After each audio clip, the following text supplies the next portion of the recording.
আজ অত্যন্ত বেদনার একটা দিন, কারণ আমরা জানি ভয়াবহ ইতিহাসের ভয়াবহতম ভূমিকম্প হয়েছে এবং সেটাতে আরো কত মানুষ যে হতাহত হয়েছেন তার প্রকৃত তথ্য আল্লাহ তাআলাই ভালো জানেন। হয়তো আমরা ধীরে ধীরে সেগুলো জানতে পারবো।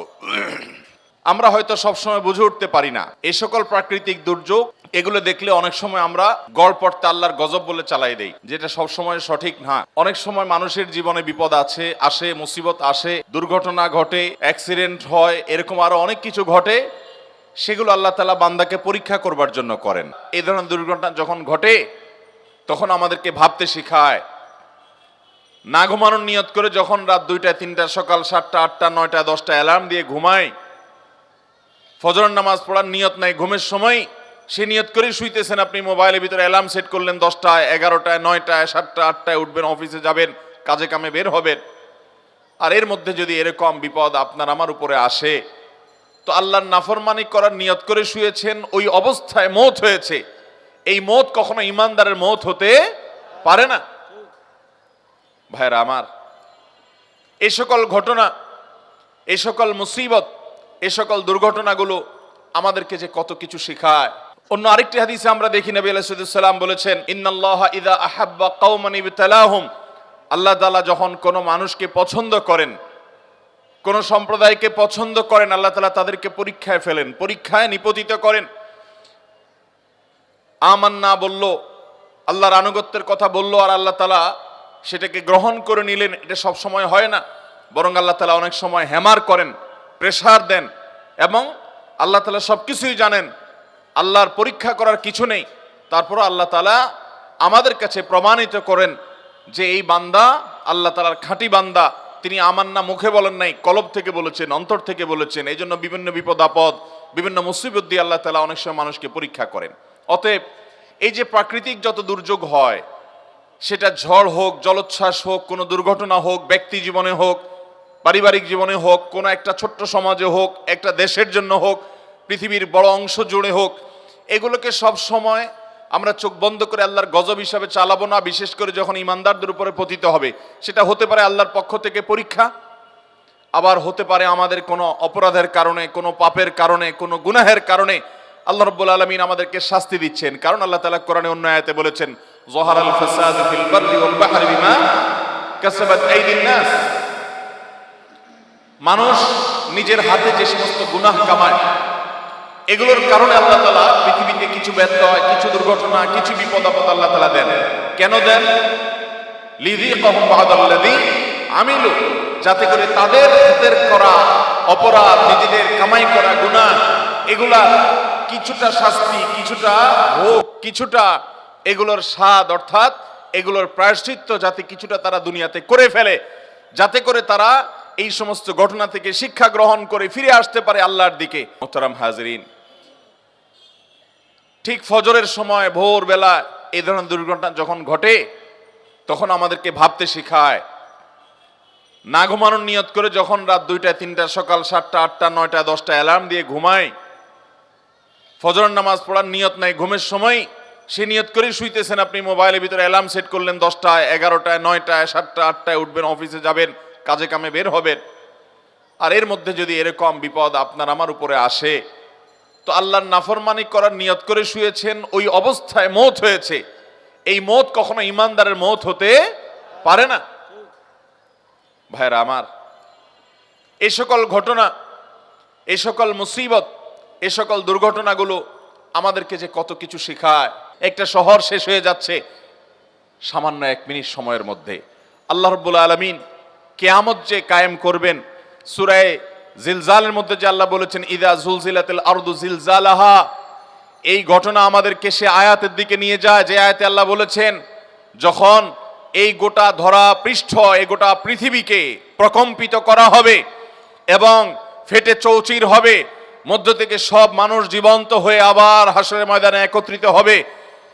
কিভাবে গোটা পৃথিবীর এই সংসার ভেঙে শেষ হয়ে যাবে, ইস্পাত সভ্যতা এবং ইট বালুর এই দালান, এই সভ্যতা, এটা কিভাবে চুরমার হয়ে মাটির সাথে মিশে যাবে, আজকের কিছুটা অনুমান করা যায় কি যায় না? আল্লাহ রাব্বুল আলামিন আমাদেরকে শিক্ষা অর্জন করার তৌফিক দান করুন। মুহতারাম হাজরিন, আমাদের যে কাউকে এরকম বিপদের মুখোমুখি যে কোনো মুহূর্তে হতে পারে। অতএব ইমানদার সব সময় প্রস্তুত থাকবে যে আল্লাহ রাব্বুল আলামিন আমাকে যদি কখনো যে কোনো মুহূর্তে নিয়ে যান, যে কোনো মুহূর্তে নিতে পারেন, আমি যেন ইমানদার অবস্থায়, আমি যেন তওবাকারী অবস্থায়, আমি যেন মুত্তাকি অবস্থায় যেতে পারি। আল্লাহ আমাদের সবাইকে সেই তৌফিক দান করুন। ভাইরা আমার, এই ধরনের ঘটনা প্রায় ঘটে পৃথিবীতে, বড় বড় দুর্ঘটনাগুলো, কিন্তু আমরা কিছুদিন সেগুলো নিয়ে আলোচনা করি, আবার আমরা যে সে আগের জায়গায় ফিরে চলে যাই। অথচ এগুলো থেকে আমাদের শিক্ষা গ্রহণ করার কথা। বিশেষ করে ভূমিকম্প নিয়ে এবং এই জাতীয় আরো অনেক প্রাকৃতিক বড় বড় ঘটনাগুলো ঘটে, যেগুলোকে আমাদের আজকের প্রজন্ম, আজকের দুনিয়া ওইটাকে রীতিমতো এনজয় করার চেষ্টা করে। ফেরাউন আল্লাহ তাআলা তার ভিতরে কিছু অলৌকিকত্ব দিয়েছিল, কিছু পাওয়ার দিয়েছিল, সেও মনে করেছিল যে আমাকে আর ঠেকায় কে।